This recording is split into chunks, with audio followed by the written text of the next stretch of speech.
Olá, seja muito bem-vindo ao nosso canal. Prazer muito grande receber vocês. Sou Marcos. Está aqui no nosso canal Talks for Health. O canal é uma iniciativa conjunta da revista Up Pharma e da Minds for Health. Eu sou Marcos, diretor da Minds for Health, e hoje eu estou tendo o prazer novamente de receber a nossa querida amiga, a doutora Marjorie Andreão, pediatra especialista em terapia intensiva pediátrica, né, para a gente bater um papo bem interessante sobre desenvolvimento infantil.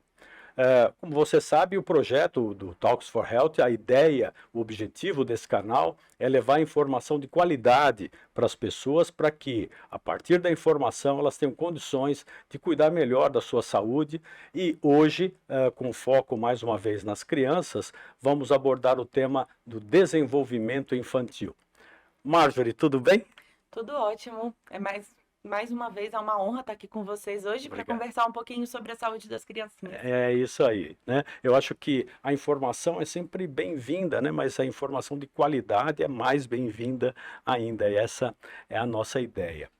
Bom, nós temos aqui, eu tenho aqui o objetivo de falar um pouquinho sobre o desenvolvimento infantil e a gente sabe que os pais, sobretudo os pais de primeira viagem, né, aqueles que não são tão experientes, eles acabam tendo várias dúvidas. Eu acabei fazendo uma lista de dúvidas para a gente abordar. Legal.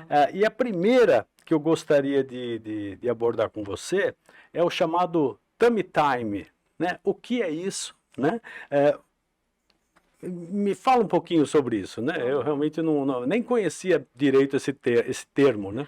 O Tummy Time já vem sendo usado já há algum tempo como uma forma da gente treinar aquele bebê e treinar toda a musculatura, toda a parte de coluna, de desenvolvimento motor daquela criança. Você comentou que os pais, principalmente os de primeira viagem, né, acabam ficando muito ansiosos. Eu queria complementar que, na verdade, todos os pais ficam muito ansiosos. Não são só os de primeira viagem. Por quê? Os de primeira viagem, porque é tudo novo. Tudo é novidade, tudo a gente está começando. Agora, os que já têm outros filhos criam ansiedade porque eles comparam as crianças. Comparam o desenvolvimento daquelas crianças. E o desenvolvimento, apesar da gente ter o tempo para cada coisa acontecer, cada criança tem o seu tempo. Nem toda criança vai fazer as coisas com a mesma idade, com o mesmo tempo. Então, a comparação também gera uma ansiedade maior. Então, assim, todos os pais têm sempre as mesmas dúvidas. É uma coisa bem impressionante. E é legal ter essas dúvidas para a gente poder tirar. E conhecendo e resolvendo todas essas questões. E aí a gente vem falar do tummy timing, que é nada mais é do que colocar o bebê de bruço. Colocar o bebê de barriguinha para baixo. Por que eu vou colocar o bebê de barriguinha para baixo? Tudo isso para eu estimular toda a musculatura e coluninha cervical desse meu bebê. Quadril, força dos membros. E cada estimulação numa fase da vida desse neném. Eu posso colocar esse neném de bruço logo no primeiro mês. Existem formas de eu ir fazendo isso, de como eu vou fazendo. E cada mês, cada etapa que eu tô colocando o bebê ali de bruço para ele ser estimulado, eu espero que ele faça algo de diferente. Então, colocar esse bebê de bruço nada mais é do que uma forma de você estimular o desenvolvimento motor ali dessa criança. Colocar o bebê de barriguinha para baixo. Pode ser em contato direto com você, quando ele é recém-nascido, direto no próprio tórax, né, no peito da mãe, ou sobre a barriga, sobre o tórax, enquanto você está deitada, recostada, porque tudo isso faz aquele neném também criando vínculo, criando afeto e desenvolvendo essa parte motora. Isso tem a ver com controle de cabeça? Exatamente, o controle de cabeça. No primeiro mês, o que o bebê vai mais fazer ali é o controlezinho da cervical. Lembrando, ele não tem o controle cervical ainda no primeiro mês. Mas ele consegue levantar a cabecinha. Ele não sustenta a cabecinha, mas ele levanta, ele não fica com a cabecinha afogada no chão, sabe? Entendi. Ele consegue fazer aquele movimentozinho de levantar a cabeça e olhar para frente. Então já é um movimento de dar aquela levantadinha. A esfinge, que é ele literalmente sustentar a cabecinha e apoiar com os bracinhos, os braços, jogando a força, impulsionando o tórax para trás e sustentando a cabeça, ele já vai fazer lá para o 4º mês de vida. 4º para o Quer dizer, 5º não mês. adianta nem esperar que isso aconteça antes, Não, ele né? não vai sustentar a cabeça antes. Nem quero que ele sustente, por favor. Deixe ele É. só levantar a cabecinha e não sufocar. Mas só o fato de você colocar ele ali de 3 a 4 vezes ao dia, 5 minutos, Esse é o tempo. 3, 5 minutos, É, exato, para ir estimulando aos pouquinhos, isso já vai fortalecendo todo esse neném para ele passar por todas as fases e adequadamente. adequadamente, exatamente. Entendi. É bem legal. Quer dizer, o tempo é esse. Também não adianta deixar a criança mais que isso, porque acho que não. Não, e assim, a gente vai ensinar esse bebê a ficar de barriguinha para baixo. Então, no começo, talvez ele estranhe um pouquinho, talvez ele não goste, ele chore, ele acha ruim, resmungue. Então, a gente vai colocando ele numa posição que ele vai se sentindo mais confortável, porque não adianta também obrigar o bichinho a ficar no tummy time. Não, vamos aos pouquinhos. A gente vai ensinando esse neném a ficar ali da barriguinha para baixo e aí fazendo as posições que a idade dele vai permitindo. Então a gente vai deixando, vai ensinando ele a ficar mais confortável com o tempo. Se ele tá chorando, é porque ele não tá satisfeito. Algo tá incomodando ele. Pode ser uma fralda suja, pode ser fome, ou simplesmente a posição não tá legal. Então a gente vai contornando isso. No começo a gente vai fazendo no colo. Fazendo colchão não é legal. Isso é importante a gente falar, porque o colchão é mole. Tá. Então tem que ser um colchãozinho, uma superfície mais rígida. Aqueles colchõezinhos de academia, que são mais firmezinhos, ou aqueles tapetes interativos, ou aqueles tapetes GVA, isso Entendi. quando o bebezinho for maior. Tudo isso para poder ele conseguir ter equilíbrio para Tá. fazer os Até uns 3, cursos. 4 meses, o bebê estando confortável com essa posição, o limite o que que é? 3, 4 minutos? A gente não tem um limite. Enquanto Tá. ele tá confortável e tá satisfeito ali, a gente vai deixando. Até porque quando a gente vai passando o tempo, no 3º, 4º mês, eu posso adicionar atrativos para essa posição. Eu coloco uns brinquedinhos, porque aí o bebê vai começar a querer olhar para o brinquedinho. Depois ele começa a conseguir se virar para poder chegar perto desse brinquedinho. Com o tempo ali, já perto do 6º mês, ele vai conseguir pegar esse brinquedinho.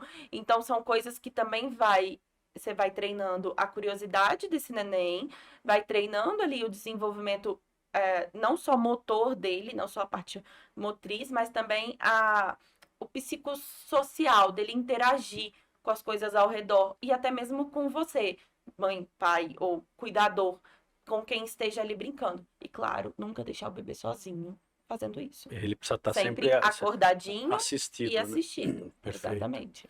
Muito legal. Um outro ponto que a gente vê que é comum é a ansiedade dos pais em relação aos primeiros passos, né?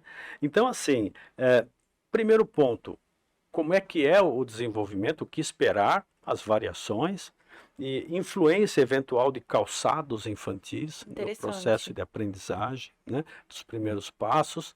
O que a gente pode ajudar o pessoal aí a compreender um pouco mais a respeito? Eu falo que eu não consigo me lembrar, eu não consigo ver coisa mais linda do que um bebê começando a andar. Eu acho fascinante o bebê começando a andar. Ele tem aquelas perninhas ali ainda bambas, ele se posiciona, ele tenta com toda a certeza do mundo ficar em pezinho e ele vai.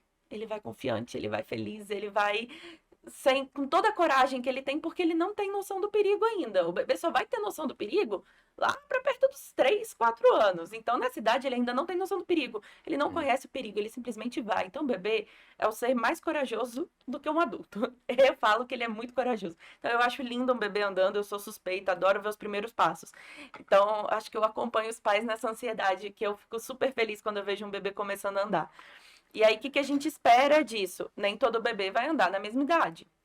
Primeiro, o bebê começa a fazer alguns sinais ali de prontidão de que ele vai começar a andar. Os bebês engatinham, nem todos engatinham, não é obrigatório, mas primeiro alguns engatinham. Depois ele começa a dar sinais de que ele vai tentando ficar em pezinho, ele vai se apoiando, ficando em pezinho. Então, ele vai ficar em pezinho no berço, vai se apoiar do sofá, se apoiando e fica em pezinho no sofá, em pezinho num armário. Depois que ele tiver segurança de que ele está em pé, ele começa a dar os primeiros passinhos apoiado numa parede, ou até mesmo no próprio bercinho dele, segurando pela grade, segurando na própria perna do pai ou da mãe. Então, esses passinhos ali apoiados, para depois, aí sim, ele se sentir confiante de dar os primeiros passinhos soltos. E aí sempre é interessante você estimular esse bebê a fazer esses primeiros passinhos soltos com atrativos também. Sejam dois cuidadores, né? O pai e a mãe, ou o pai e um cuidador, um de frente para o outro, numa distância curta, e estimular esse bebê aí e devolver esse feito com um sorriso, com muito bem, Um reforço com um positivo. reforço positivo. Estimular esse bebê a pegar um brinquedo, colocar uma bola colorida, um brinquedo colorido que ele goste, numa distância, se você estiver sozinho, né? Estimular esse bebê a ir lá buscar aquele brinquedo. Então, tudo isso vai estimular esse bebê a querer dar os primeiros passinhos. Me dá uma ideia da faixa etária, né? Da idade, do Perfeito. tempo em meses, quando que isso começa a acontecer, e também a variação, porque se a gente fala um mês X, se passou 15 dias, talvez as pessoas possam ficar preocupadas. A gente sabe que é variado, né? Aham. A partir de 1 ano, a gente já espera os primeiros passinhos, com cerca ali de 1 ano. Mas essa variação pode correr ali até os 18 meses do bebê, Um ano e mais ou meio. menos, que é 1 ano e meio. Então, tem esse período Variação, de né? variação. Ah, o meu bebê não andou até esse 1 ano e meio, mas ele já faz todas as outras coisinhas da idade. Vamos olhar com calma. Precisa de um olhar mais adequado do porquê. Às vezes esse atraso pode ser uma falta de estímulo ou pode ser uma outra coisa que está prejudicando. Porque para a gente falar de atraso de desenvolvimento, a gente precisa olhar como um todo o desenvolvimento. A gente nunca olha as coisas separadas. Sempre é o andar associado à fala, associado ao sorriso, associado a várias É um coisinhas. conjunto, né? Então, é um conjunto da obra. Então, é por isso que é importante as consultas sempre periódicas ao pediatra, porque esse pediatra vai conseguir acompanhar toda essa evolução em conjunto. Você falou que o engatinhar não é obrigatório, né? Pode ser ter criança que vai direto, fica de pé e não engatinha. Justamente, o engatinhar não é obrigatório. Tem criança que de fato vai direto, não engatinha e direto começa a dar os primeiros passinhos. Mas o engatinhar é importante. É importante exatamente para o desenvolvimento dessa musculatura do quadril, para o desenvolvimento das articulações, para o desenvolvimento da força. E tudo isso ele adquire lá no comecinho fazendo tummy time. Entendi. Por isso que é importante, porque a Fazer. posição do tummy time vai preparando o neném para engatinhar, para esse neném depois engatinhar, para depois ele começar a andar com toda aquela musculatura e aquele quadril ali preparado para poder se fortalecer e adquirir equilíbrio. E você tinha comentado do sapato, né? O sapato eu acho interessante a gente falar do sapato, porque o sapato é lindo, né? E hoje em dia tem cada sapatinho mais lindo que o outro. A gente tem vontade de colocar todos. Mas nessa idade, o sapato ele fica mais legal na prateleira do que no neném. Entendi. Eu falo sempre, vamos botar para completar o look e tirar a foto, porque é importante, né? Completa o look. Mas para andar, é melhor o neném descalço. Principalmente os ortopedistas pediátricos, né, aconselham que esse neném dê os primeiros passos, aprenda a andar descalço. Tem aquelas meias, às vezes, com borrachinha embaixo. A Hoje meia antiderrapante, ela pode ser usada, porque ela ajuda e forma mais o pedacinho, o formatinho do pé, né? E ela é mais fininha e tal, o bebê consegue sentir o chão melhor. Mas a indicação é sempre melhor, a preferência é ele descalço. Por quê? O bebê ainda tem o famoso pé chato, que é o pé plano. O calcanhar ainda, o ligamento da musculatura ainda é frouxa. Então, aquele calcanhar ainda ele não fez aquela parte côncava que a gente fala. Então, isso acaba dificultando um pouquinho o equilíbrio do neném. O bebê precisa também desenvolver aquilo que a gente chama de propriocepção, que é ele sentir o chão, sentir a temperatura, sentir a consistência daquele chão, se aquilo vai machucar ele ou não, se aquele chão tá liso ou não. Se ele não tiver essa experiência, ele não aprende, né? Exatamente para ele aprender, ele não vai andar no chão quente. Ele não vai andar num chão que tá caracachento, porque vai machucar o pezinho dele. E óbvio que a gente também não vai colocar o bebê nesse chão, mas assim, ele precisa ir fazendo essa diferença de sentir, porque ele tá conhecendo o pezinho dele, ele ainda não sabe que o pezinho dele faz andar. Então é importante o bebê estar descalço, porque quando ele tá descalço, que ele tá sentadinho, ele vai pegar o pezinho e vai botar na boca. Ele vai pegar o pezinho e vai amassar o pezinho, que é aquele pezinho, parece um pãozinho, fofinho. Vamos deixar o pezinho à mostra, para o neném realmente conhecer o pezinho dele, saber todas as tudo aonde o pezinho dele vai levar ele, né? Qual o Entendi. caminho que vai levar. Quer dizer, para completar o look e tirar foto, muito bem. Perfeito. Depois disso, E eu acho interessante a gente completar também, que aí já para criança maiorzinha, quando a gente for botar o sapatinho para a criança andar, sempre tem os detalhes que a gente tem que olhar nesse sapatinho, sabe? Sempre no número certinho, porque às vezes a gente compra o sapatinho 2 números maior, porque o bebê cresce rápido e perde logo. Isso não é legal, isso atrapalha a marcha, atrapalha andar, porque o bebê perde o equilíbrio. Chinelinho ou sapatinho que não apoia o calcanhar também não é legal, porque também faz o bebê perder o equilíbrio. Então, se a gente for botar um sapatinho no neném, sempre dá preferência para um sapatinho fechado e um sapatinho de cano mais alto, que abrace o calcanhar do bebê. E da eu firmeza no tornozelo. dá aquela firmezinha. E eu sempre gosto de lembrar também que eu acho interessante o sapatinho não ter cadarço. Porque aquele cadarço também pode atrapalhar, pode soltar, pode fazer o neném tropeçar, pode dar alguma alteraçãozinha ali na hora do caminhar. Então, o Entendi. sapatinho de velcro ou fivelinha bem fechadinha. Isso a partir de que idade você acha que o sapatinho já ajuda? Quando o bebê já tem a marcha mais Estabelecido. autônoma, mais estabelecida, que é ali já próximo dos 2 anos, ele anda de Tranquilo. sapatinho tranquilo. Claro que a gente coloca o sapatinho no neném antes para sair, para ir para lugares externos, para rua. Não vai ser para aquela marcha tão absurda assim, mas dentro de casa, né, sempre preferi o descalço ou no máximo a meia antiderrapante. Outra dica que é interessante, quando a gente vai ver o tamanho do sapatinho do neném, eu sempre falo para os pais, colocar o neném em pé numa folhinha ou botar uma folha de papel, desenhar com a caneta o contorno do pezinho e levar esse desenho para a loja. Porque aí você vai conseguir encontrar o sapatinho mais adequado para o seu neném. Tem esse negócio de comprar um número Interessante. maior porque a criança cresce, né? Vamos perder bastante No caso do sapato. calçado, acaba atrapalhando, não ajudando, né? Acaba atrapalhando. E isso Entendi. pode atrasar até a marcha do seu neném. E aí gera mais uma ansiedade, né? Entendi. Uma curiosidade, a criança que engatinha muito bem, ela tem um pouco de preguiça de andar?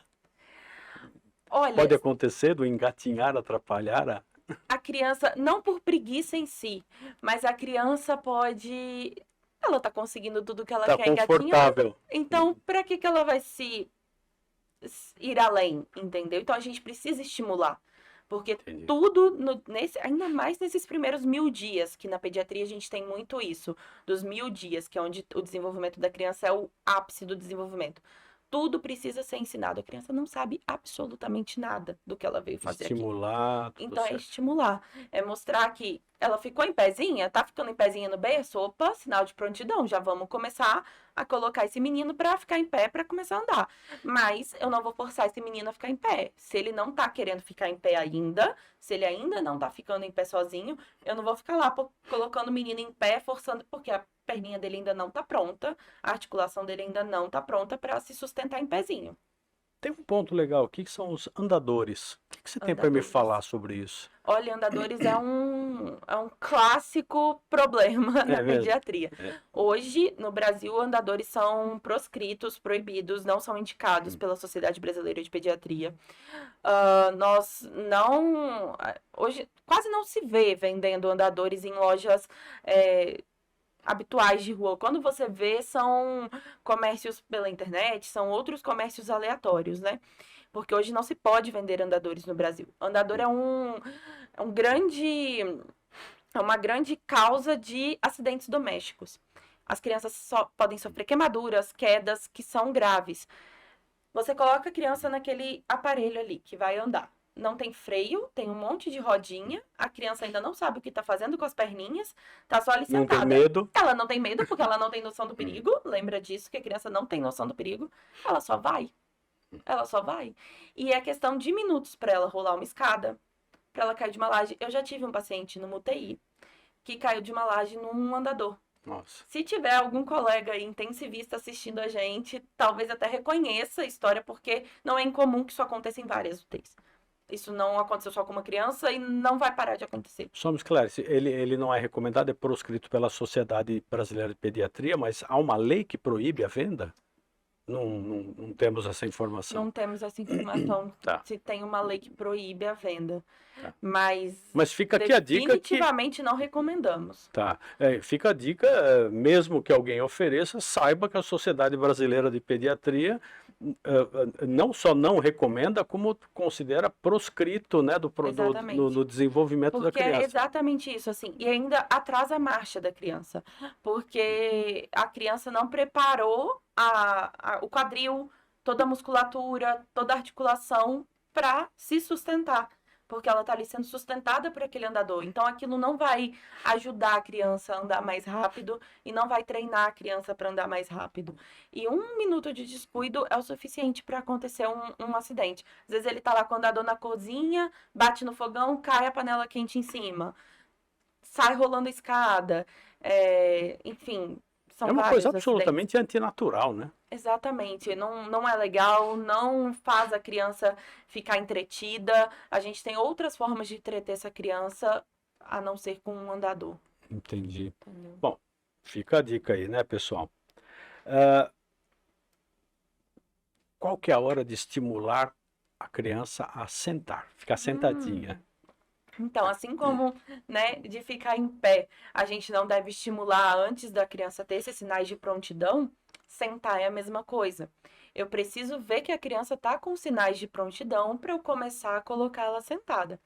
Um dos primeiros sinais de prontidão que a gente vê é a própria esfinge, que é quando a criança já está sustentando a sua cabecinha. Consegue ficar paradinha ali. Ou seja, ela sustenta a cervical. Porque se uma criança não está sustentando a cervical ainda, ou seja, o pescoço é mole, O cervical é o pescoço, tá, a gente? cervical é o pescoço. É. Criança tá ali com o pescocinho mole, eu não tenho como colocá-la sentada, mesmo que apoiada. Por isso que a gente também não recomenda aquelas cadeirinhas bonitinhas, coloridas, que cantam música e fazem um monte de coisa. Porque a criança fica numa posição ali também totalmente antinatural. E não está sustentando a cabeça ainda, não tem ainda o controle da sua coluna, então a gente também não indica as cadeirinhas. Agora, para eu começar a estimular essa criança a sentar, eu tô vendo que ela tá sustentando a cabeça ali no tummy time. Tô vendo que ela já tá dando sinais de rolar um pouquinho no tummy time também, de virar. Ela ainda não completa o giro completo, de sair da posição prona, que é de barriguinha para baixo, para a posição supina, de barriguinha para cima, mas ela já fica de ladinho. Eu já posso começar a colocar essa criança sentada apoiada. Entendi. Isso vai ser ali por volta do 4º, 5º mês, variando de cada criança. E aí, como que eu faço isso? Eu apoio essa criança no meu próprio corpo, sentadinha no meu colo, apoio ela nas almofadas de amamentação, que são aquelas almofadas que fazem o formato de U, né? A gente pode deixar ela numa cama ou, de preferência, sempre no chão. O chão é muito melhor. Com E não tem como cair, né? Porque ela está no chão. Com a manta, Já exatamente. está no chão. Porque em cama, só se você estiver do lado o tempo inteiro. Então, colocar essa criança apoiadinha na almofada em U. Existem uns troninhos também que são próprios para isso, que não é aquela cadeirinha colorida. São troninhos mesmo, que tem o espacinho para você encaixar a perninha do neném e que você consegue encaixar todo o quadril do neném ali para ele ficar apoiadinho, porque esse bebê não vai conseguir sentar sem apoio ainda. E eu também não espero que ele sente sem apoio. Eu espero que ele precise desse apoio. E aí, com o tempo, ele fazendo esse treino, ele começa a apoiar as mãozinhas no chão. Ele faz tipo um tripézinho. Ele senta com o quadrilzinho, com as perninhas dele, e ele apoia as 2 mãozinhas no chão para poder conseguir se sustentar ali, porque a coluninha ainda não está completamente pronta para isso, né? para sustentar o peso da cabecinha. Interessante. Entendeu? E aí, com o tempo, até lá os 9 meses, ele já consegue sentar sem o apoio completo. Poxa vida, que legal, né? E assim, eu tinha até um ponto aqui do engatinhar antes de começar a andar, mas a gente já falou sobre isso, né? Mudando um pouquinho, eu queria falar um pouquinho da questão neuropsicológica da criança, né?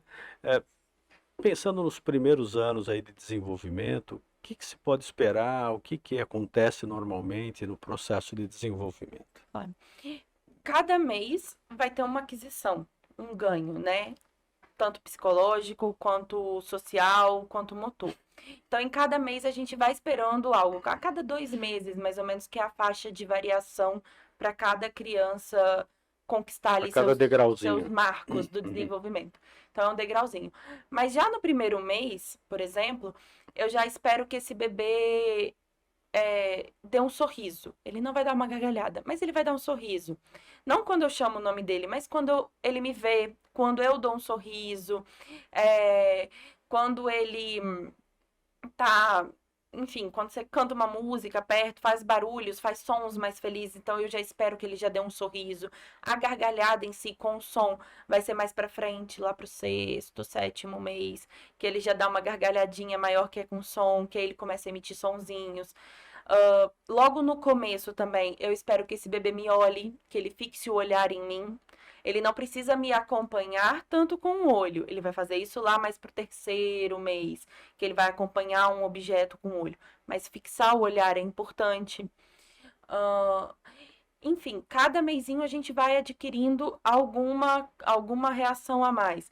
Lá pro nono mês, mais ou menos, nono, décimo mês, o bebê aprende a brincar de esconde-esconde. É quando você esconde o rostinho e o bebê acha, e aí ele dá aquela gargalhada mais alta. Ele vai aprender isso só lá na frente. Não adianta tentar antes, que o bebê ainda não aprendeu. Não faz ideia. Não faz ideia. No terceiro mês, ele aprende a segurar um objeto, mas ele não vai trocar o objeto de mão ainda. Lá pro sexto mês, ele já começa a entender que ele tem duas mãozinhas, que ele troca o objeto de mão. Então, é realmente um degrau, né? Cada fase ele vai adquirindo uma nova conquista ali, um novo entendimento. E para tudo isso, eu realmente preciso estimular. Ou seja, o bebê riu para mim, eu vou rir para ele de volta, para ele entender que isso é legal e que isso é bom. O bebê começou a falar algum som, emitir algum som, eu vou devolver esse som para ele entender, para ele aprender o contato social. Eu não preciso esperar que ele fale para eu conversar com ele. Eu posso estar ali sempre conversando, porque à medida que ele me emite um som, que ele me emite uma reação, eu devolvo essa reação para ele, ele vai aprender que ele tem que fazer igual. Entendeu? Processo de Então, comunicação, né? exatamente, ele precisa ser ensinado para tudo isso. Muito legal, muito legal. Nesse ponto, a gente sabe que há uma preocupação recorrente dos pais que é a fala. Você tem crianças que falam mais cedo, outras falam mais tarde. O que esperar, né? Quando que a criança começa a falar e quando que os pais devem se preocupar se essa criança não estiver falando? A fala também, ela é um processo de construção. E ela começa lá atrás, nos primeiros barulhinhos que ele fala. Porque aqueles barulhinhos já é a fala dele. São os barulhinhos que a gente não consegue nem imitar, porque são barulhinhos de neném. Já é o comecinho da fala. Por isso que foi o que eu comentei. A gente vai devolvendo essa fala e vai construindo isso aos poucos. Lá para perto de 1 aninho, ele começa a falar algumas palavrinhas. Geralmente é mamã, papá, água, que eles não falam água, eles falam gagá ou alguma coisa nesse sentido, au, se referindo ao cachorro. Lá por volta de 1 ano, um ano, 15 meses, por aí. Começa a emitir esses sons. Chegando perto dos 2 anos, seus 18 meses, 24 meses, ele já está falando palavrinhas mais completas. Ele já deveria estar falando, né? Palavrinhas mais completas. E perto dos 2 anos, já trocar a palavrinha uau pela palavrinha do cachorro. Já corrigia alguns sons. E aí, a partir desse tempo, ele vai somando as palavrinhas e formando pequenas frases. Onde tá a mamãe? Quero água. Somando palavrinhas, 2, 3 palavrinhas e formando pequenas frases. E depois, já começa a ir por volta dos seus 3 aninhos, começa a falar mais ou menos umas 50 palavras, que é um vocabulário já mais rebuscado. Para depois disso ele começar a identificar as cores, lá com 4 aninhos, 5 aninhos, já falar os números, o alfabeto, enfim. Então, para a gente poder falar de um atraso da fala, a gente também precisa ver, assim como a marcha, todo o desenvolvimento. Todo o contexto. Todo o contexto. Porque o atraso da fala começa a preocupar em vários aspectos, né? Será que esse meu bebê está escutando? Será que esse bebê escuta direitinho? Porque uma das grandes causas de atraso da fala é porque o bebê não escuta. Não é porque ele não sabe falar. É que ele não escutou direitinho. Então a gente precisa. Só pegar um gancho aí. Eu ouvi a respeito de que a pandemia que nós vivemos aí há alguns anos, as pessoas usavam muito máscara, né? E aí, com isso a criança não via a mãe falando. Isso levou a alguns casos de atraso no desenvolvimento da fala. Isso procede? Isso procede, as crianças não entendiam quando as crianças viam muito e cresceram muito vendo os adultos com a máscara, eles não entendiam certas coisas. Eu cheguei a ter um pacientinho no hospital, que morava com a gente no hospital por diversos outros N problemas, que quando começou a fase de fazer o desenvolvimento dele de alimentação, todo mundo usava máscara. A gente tirava a máscara e ele ficava com medo. E ele não sabia que a boca era para comer. Então foi muito difícil ensinar ele a comer Olha pela só. boca. Porque no começo ele usava um dispositivo para fazer a infusão de dieta via gastrostomia, que é o dispositivo da barriga, enfim. Então a dieta ela era diretamente enteral. Quando foi para começar a dar a comidinha pela boca, ele não sabia que podia comer pela boca. A gente tinha que tirar a máscara, comer perto dele, para Para ele ele ver que aquilo entender. era normal, para ele entender que a boca era para comer, que a boca era para falar, tudo isso. Então, realmente, a gente teve esse gap aí por causa da pandemia e Teve um da impacto, máscara, né? teve esse impacto Quer dizer, no nas final crianças. a criança vai aprender ouvindo, se ela não ouve, ela não pode atrasar, Pode e atrasar. vendo, né? E vendo. Vendo a articulação das palavras, tudo mais. Vendo que quando ele me emite um som, eu devolvo o som com a minha boca. Então ele vai lá e vai me emitir outro som. E aí quando o bebê começa a fazer aqueles sons de ó, que eles fazem bastante, e dar as gargalhadas, né? Porque ele começa a entender que aquilo é uma interação social. Se você tá feliz, eu também tô feliz. E continua a brincadeira, né? E como imaginar que usar uma máscara pudesse causar um impacto tão grande, né? Exatamente, porque ele não sabia que a boca era para isso, né? Os bebês A não gente sabem. esquece que eles não sabem de A nada, né? gente precisa ensinar, É. né? É bem interessante. E aí, sobre essa questão do atraso da fala, acho bem importante a gente pontuar essas questões. Como, por exemplo, a audição. E a gente já começa a perceber isso lá no comecinho. A gente não precisa esperar o bebê começar a falar para perceber que o bebê não escuta. Porque o bebê vai começar a te olhar lá por volta do quarto, quinto mês, quando você chama ele pelo nome. Ou quando você faz um barulho maior, ele vai virar o Ele vai olhinho e estranhar. vai se dirigir ao barulho. Então, tudo isso já são sinais de que você pode notar se o bebê está escutando ou não. Se você está chamando, ou se caiu um copo e o bebê não virou para olhar, o bebê não virou para olhar, o bebê tá tocando uma banda, uma bateria no quarto do lado e o bebê não acordou. São sinais de alerta para a gente rever aí essa audição do bebê.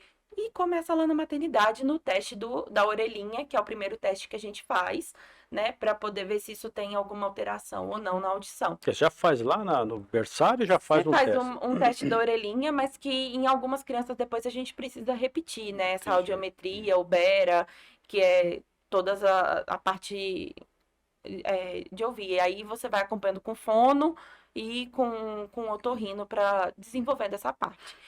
E outra questão do atraso da fala, que também é importante a gente pontuar, são as questões relacionadas ao transtorno do espectro autista.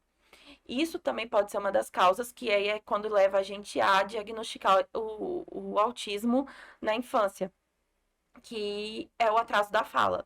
Às vezes essa criança ela demora mais para desenvolver essa fala e tem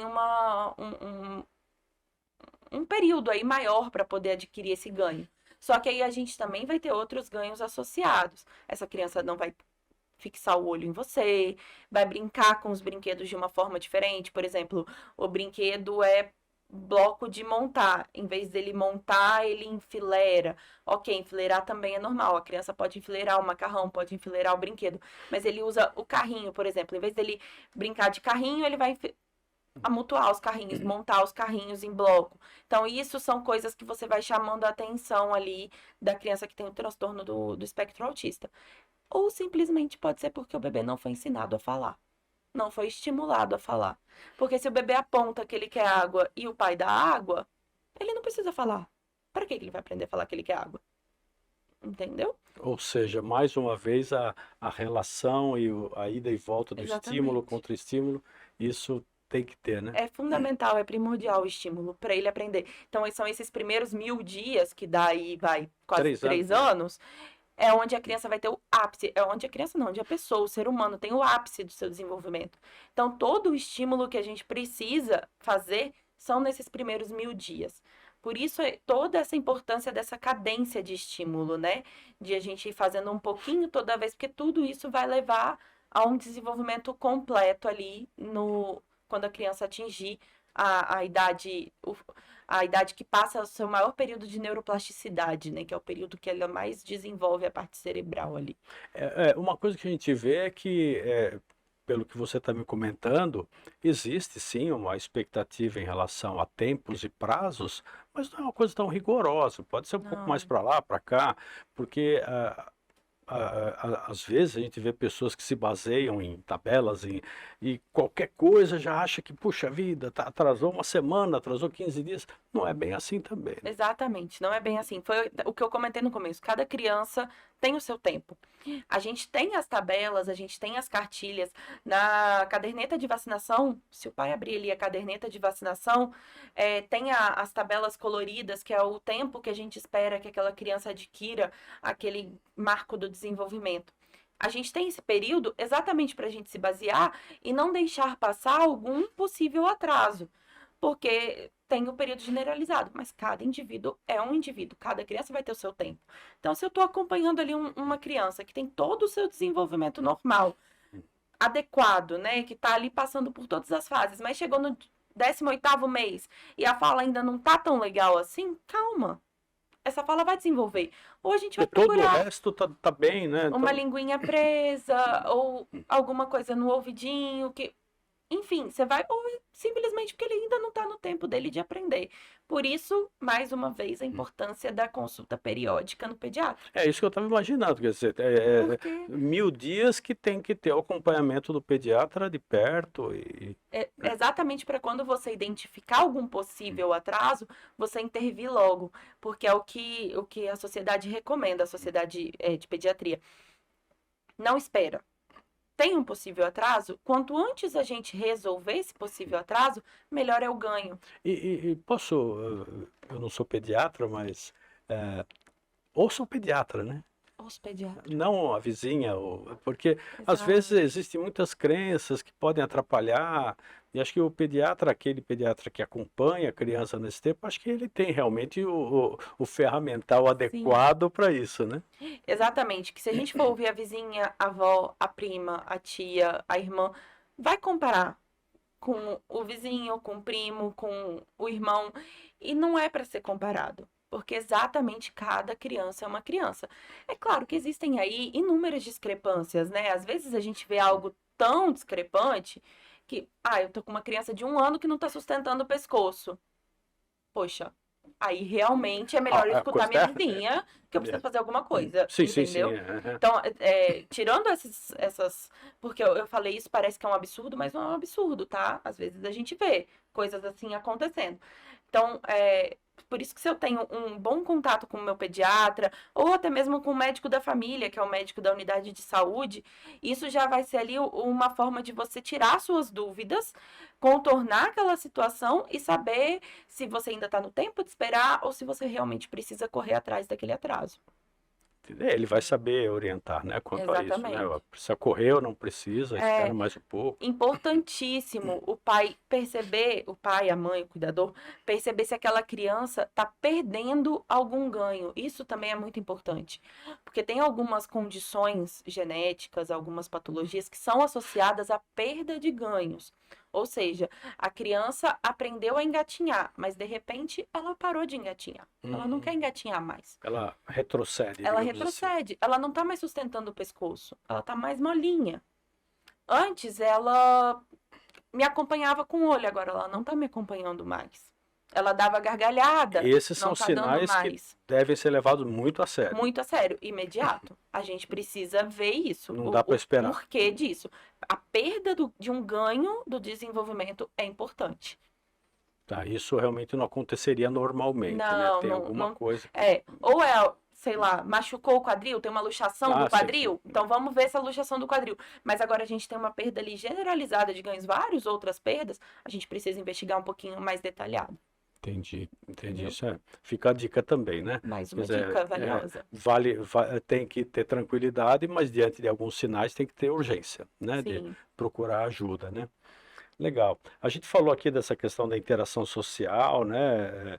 Estratégias para isso, né? Você falou a conversa com a própria criança.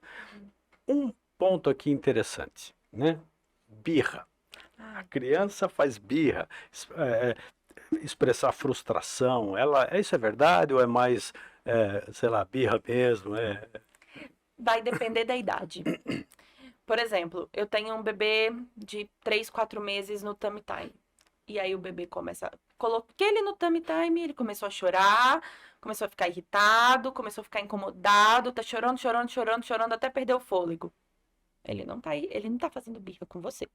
Ele ainda não tem a Nem noção, sabe fazer birra ele não ainda. sabe fazer birra. Ele simplesmente está bravo porque ele tá ali, porque tá incomodando ele. Então ele tá reagindo ao incômodo. Pensa no tummy time como se você estivesse fazendo aquele exercício físico de prancha. Quem faz academia aí conhece aquele exercício da prancha. É incômodo para ele igual é incômodo pra gente. Então ele não tá afim de fazer aquilo dali. Então ele chorou, ele reclamou. A fralda dele tá suja. Ele vai chorar, chorar, chorar, porque tem bebezinho que chora, chora, chora até perder o fôlego. Fica roxinho e perde o fôlego. Tem gente que fala que isso é birra. Não é bem birra. É a forma do bebê se expressar. Então ele não está sendo um bebê mal criado. Ele só está incomodado. E a gente vai Alguma coisa não tá ensinar legal e para ver o que, ele. que não está legal ali para ele. Agora, uma criança já com seus 15, 18 meses, eu já posso esperar ataques de raiva. Aí Eu ele já não sabe, ele já sabe Ele fazer. já sabe fazer. Aí ele tá expressando as frustrações e a raiva dele.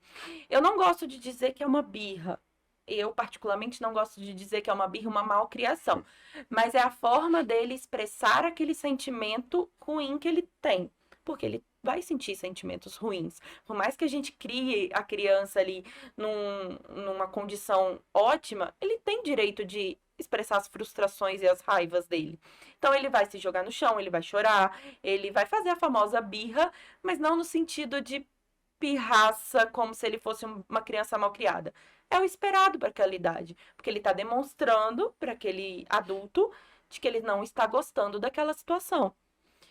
E aí, o que é a melhor coisa para eu fazer nessa hora? Esperar ele se acalmar. Não adianta eu entrar na raiva com ele ali e gritar junto com ele, que senão vai virar uma raiva generalizada. Até porque não são iguais, né? Vira o caos, É. entendeu? Porque ele não vai entender que não é para ele fazer aquilo. Então, espera ele se acalmar. Leva ele para um ambiente onde ele vai se acalmar. Não adianta eu largar ele jogado no chão do mercado. Não vai resolver. Porque ele não tem noção de que aquilo tá errado. Então, pega ele, acalma, abraça e conversa. Conversa para entender o porquê que ele não está gostando daquilo. Você tá triste? A sua expressão tá de tristeza? Faz uma expressão de tristeza para ele também. E se mostra preocupado. Pergunta o porquê. Aí ele vai se expressar da forma dele. Óbvio que ele não fala uma frase ainda. Mas ele vai se expressar dali da forma dele, vai dar sinais. E aí você vai conversando com ele, mostrando e ensinando a ele como controlar esses ataques de raiva. Que aí ele não vai fazer a famosa pirraça, a famosa birra. Que isso aí já é mais para quando ele tá mais velho, lá para os seus 4, 5 aninhos, que aí sim ele já tem um pouquinho de discernimento do que ele tá fazendo ali, entendeu? E sabe usar isso. Já sabe usar aquilo a favor dele, assim. Então, a gente tem que, quando a gente fala da birra, da pirraça, a gente tem que ver em qual idade a gente tá trazendo isso, sabe? Se é uma criancinha menor, um ano e pouquinho, não dá nem para. Não, é o esperado. Eu espero que ele tenha acesso de raiva, porque se ele não tem acesso de raiva, eu também preciso ver qual que é essa interação social dessa minha criança. Porque ele precisa sentir raiva, ele precisa se sentir incômodo com alguma coisa, porque ele não vai gostar de tudo, né? Entendi. Então, tá Ele tudo precisa bem. reagir a isso, né? Ele precisa reagir. E Exatamente. desestimular essa reação também acho que não é legal, né? Não, ele precisa se frustrar. É importante a criança se frustrar. Porque ela vai se frustrar. A gente se Na frustra vida. na vida. É. Então é importante a criança aprender a se frustrar, porque ela vai se frustrar e vai se resolver. Agora, se ela nunca se frustra, no momento que ela se frustrar lá na vida adulta, talvez, ou na Pode ser um juventude, desastre, né? pode ser um desastre. Então a gente precisa ensinar desde cedo ele a lidar com as adversidades. Em outras palavras, expor a criança a uma adversidade não é ruim. Não é ruim, num ambiente controlado, Claro, assim, talvez. digo, Sim. não aceitar tudo. Sim, saber os limites do não, ou que ela não pode comprar todos os brinquedos. Ela não pode levar todos os brinquedos que ela vê na rua para casa. Ela pode ver na loja o brinquedo, brincar ali com ele, pegar na mão, conhecer, explorar, porque ela é curiosa e tá tudo bem, deixa a criança fazer aquilo.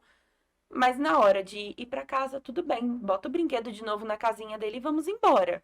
A gente não precisa levar todos para casa. A gente não precisa ensinar para a criança que ela pode levar aquele brinquedo para casa. E também eu não posso impedir essa criança de explorar aquele brinquedo, aquela coisa colorida que ela viu ali, porque ela está conhecendo o mundo.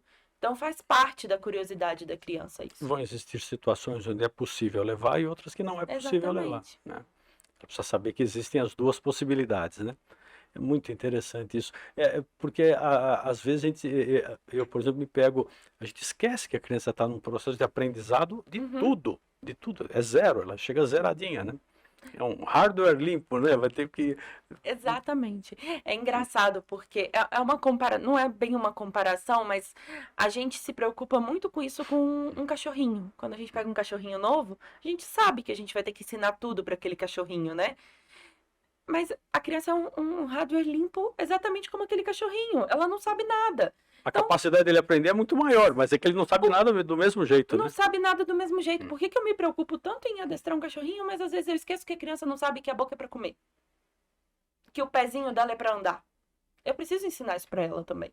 Que Entendeu? coisa, né? A gente às vezes perde, né, um pouco dessa perspectiva, né? Porque a gente acha que a criança é um mini adulto. E a criança É, não é um mini adulto. ela é uma criança, Ela é uma criança. né? Ah, já que falamos de hardware, tem um ponto aqui que eu queria abordar que eu estou muito curioso. As telas. Ah, as As famigeradas telas. Televisão, celular, tablet, etc, etc, etc. Qual o impacto disso? A preocupação procede ou não procede? Existe um tempo limite para isso? Né? Me fala o que Olha, as se tem de informação a respeito. telas tem sido uma grande discussão no meio pediátrico. É unânime de que a opinião de que as telas não são indicadas para as crianças. Quando Até que idade? indicadas, temos um tempo. Vamos lá, até os 2 anos de idade, não estão indicadas. Zero. 0 tela para criança. Isso até os 2 anos. Salvo agora com o advento aí da tecnologia, muita gente mora afastado, o pai ou a mãe viaja, tá muito tempo no trabalho, quer ver a criança, Perfeito. a gente acaba entendendo que essa criança vai participar ali de uma videochamada. Mas são segundos, é uma fração de tempo para a avó ver o netinho, porque a avó mora longe, para o pai que viajou para o Faz exterior, todo sentido. para a mãe que está no trabalho e quer ver essa criança que está em casa, né, enfim, com um cuidador. Então, nesse momento, a gente até entende que a criança vai ter esse acesso ali, mas a criança não sabe nem que a outra pessoa está do outro lado, então a criança não precisa estar olhando a tela diretamente, sabe? Ela pode estar ali, ser exposta ali, se usar alguns segundinhos para ver a videochamada e acabou. Ela não vai entender que ela tem que interagir naquela videochamada. Então, até os 2 anos de idade, não estão indicadas as telas. Passando disso, a gente tem aí até os 5 anos de idade, a gente orienta no máximo de 1 hora de tela por dia. Até mesmo porque... Ou seja, de todas as telas somadas, 1 hora. Todas as telas somadas, Né? Não é 1 hora para uma hora para outra. Porque hoje não é só mais televisão. Tem celular, tem tablet, tem coisa que eu não sei falar nem o nome. Mas a gente orienta aí essa 1 hora por dia, porque a gente também a gente entende que isso exista muitas funções nos tablets, celulares da vida que são interativos e que também ajudam ali em algum momento, alguma evolução dessa criança, seja na escolinha, seja vendo um desenho, ou enfim, em alguma interação social. Não que as musiquinhas coloridas e cantantes que ensinam numerozinhos vão ensinar as crianças a desenvolver sua fala ou ensinar a criança matemática. Não vai. Isso quem vai ensinar é um humano para outro humano. Mas, então, a gente salva essa 1 hora aí de tela nessa faixa etária. Passando disso até seus 18 anos, até a adolescência, a gente fala que no máximo 3 horas. E sempre, assim como lá atrás, nos pequenininhos de 2 a 5 anos, sempre supervisionado por um adulto. Aí a gente já pega na adolescência a outra questão que traz não só o uso da tela, mas também o acesso à internet. O acesso às Conteúdo. redes sociais, ao conteúdo, aos joguinhos virtuais. Porque nesse conteúdo a gente sabe que tem outras crianças jogando, mas também tem pessoas mal intencionadas. Aí a gente tem assuntos de bullying, discursos de ódio, violência, crime sexual. Então a gente precisa estar atento a essa questão. Uma vez eu tinha uma pacientinha que estava internada no hospital. E no hospital não tem jeito. O que mais acontece ali é a tela, né? Porque é difícil Tá lá no hospital, né? você contornar a criança com outras atividades por muito tempo. Mas enfim, a tela acaba sendo um grande aliado ali dentro naquele momento. E aí tinha uma pacientinha que ela tava jogando um joguinho de vestir bonequinha. E aí a mãe comentando, a mãe tinha uma boa relação com a gente, ela comentando que ela tava preocupadíssima, porque agora ela não saía do lado, porque ela tava sentada no sofá vendo a filhinha jogar. E ainda bem que ela falou que a filhinha não sabia, não conseguiu entender o que estava escrito, mas chegou uma mensagem pedindo para mandar foto dela sem blusa. Olha só. E ali, do nosso lado, naquela hora, a mãe falou: olha que absurdo isso. Ainda bem que ela não entendeu a mensagem, que ela não entendeu que aquela mensagem era para ela. E aí a mãe estava sempre ali vendo o joguinho para contornar, porque foi uma internação prolongada e tudo mais. O joguinho aliviava algumas horas do dia ali, né? A ansiedade da criança. Mas Que a gente absurdo. fica exposto a essas situações. Então, a gente colocar a tela para a criança, achando que a criança vai ficar quieta uns minutinhos para eu poder fazer um almoço ou para eu trabalhar, eu não tô deixando talvez a criança tão segura assim, entendeu? Entendi. Então, Ou seja, existe esse tempo, mas quanto mais supervisão, melhor, né? exatamente. Puxa, tem esse lado social, algum impacto neurológico, visão? A gente tem os impactos neurológicos, inclusive, quanto mais cedo a criança é exposta à tela, tem estudos que correlacionam com o atraso da linguagem, atraso da interação social e atraso também no desenvolvimento, no raciocínio. Atraso ali no raciocínio. Teve um grande movimento aí relacionando o tempo de tela ao desenvolvimento do transtorno do espectro autista. Temos muitos trabalhos que falam da tela com o TEA, mas nenhum estudo desses conseguiu correlacionar o tempo da tela com o desenvolvimento do transtorno. Tá. Ou seja, a gente tem alguns trabalhos que analisaram até irmãos, um neurotípico com um autismo. Os dois expostos ali ao mesmo tempo de televisão, porém o autista jogava mais tempo de videogame. Mas esses trabalhos, nenhum deles conseguiu correlacionar que o tempo de tela levava Com a causa e efeito, como né? causa e efeito, exatamente. Aí é onde a gente questiona. Talvez porque as crianças que tenham ali o transtorno do espectro autista, elas tenham uma tendência a gostar mais de interagir com esses objetos de tela, com celulares, pelo É uma consequência, não próprio uma transtorno, causa. não uma causa. Então, isso é bom falar porque isso sempre é uma dúvida. As pessoas acham que expor o seu filho a uma tela vai fazer ele ter autismo. E não é bem assim que funciona. A gente sabe que o autismo é multifatorial, hoje está bem relacionado aí com questões genéticas. A gente ainda não sabe uma causa exata, mas é uma causa multifatorial. E a tela não é o grande vilão dessa história. Mas aí a gente traz a tela para outra questão, que é o desenvolvimento mesmo da criança. Então, sim, a gente tem prejuízos no desenvolvimento neurológico, né? Cognitivo, social, que é envolvido nessas questões de atraso de fala, de atraso de interação social, dificuldade para fazer a criança largar o tablet e brincar com outra criança, porque ela precisa fazer essas interações sociais exatamente para ir adquirindo os seus marcos de desenvolvimento. Quer dizer, existe um tempo, né, que a criança pode usar isso. Quer dizer, é aquela velha história do remédio e do veneno, né? Tudo é a dose, né? Tudo é dose. Então, ou seja, Exatamente. se ela usar dentro de um certo limite, talvez seja até legal. Eu fico imaginando que uma criança que não use nada de tela, também daqui a pouco o coleguinha usa, ela não usa, também pode ser ruim, né? Esse ponto que você tocou agora é até interessante, porque tem uma discussão muito grande dessas na Europa. O Reino Unido, eu não tenho certeza agora sobre a Itália, mas o Reino Unido, eles proibiram o uso de dispositivos eletrônicos nas escolas.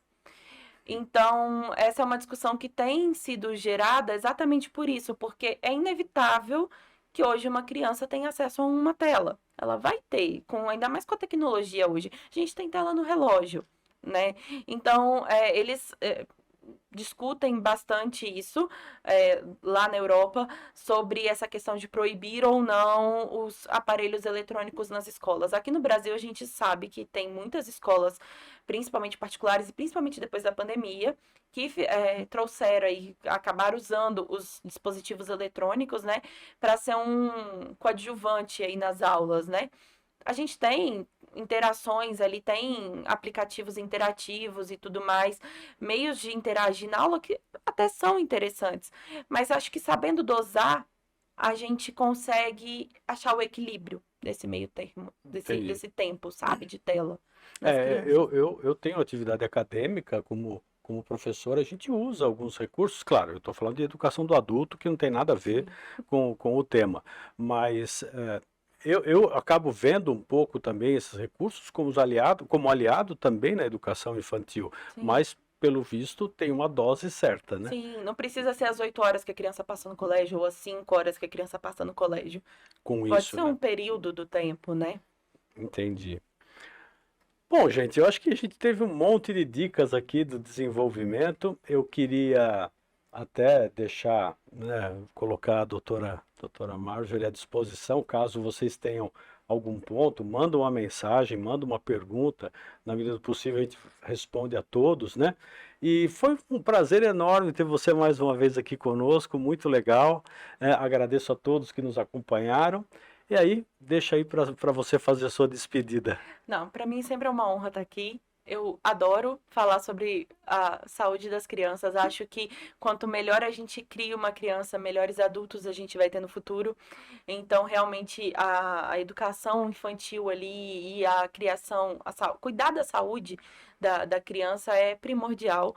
E para mim é sempre um prazer estar aqui Legal. também. Muito obrigada Fazer pelo convite. fazer um país melhor a partir das crianças, né? Exatamente. E, claro, quem tiver alguma dúvida, quem tiver alguma sugestão, algo para conversar, estamos sempre aí disponíveis. Legal, gente. Não esquece de deixar um like pra gente, né? Se inscreve no nosso canal, compartilha o vídeo. Isso ajuda bastante a gente. E essas informações chegam a mais pessoas e acabam beneficiando a outras pessoas que não puderam ter o acesso aqui imediato a esse conteúdo, tá bom? A gente se vê no próximo vídeo. Um abraço e até lá.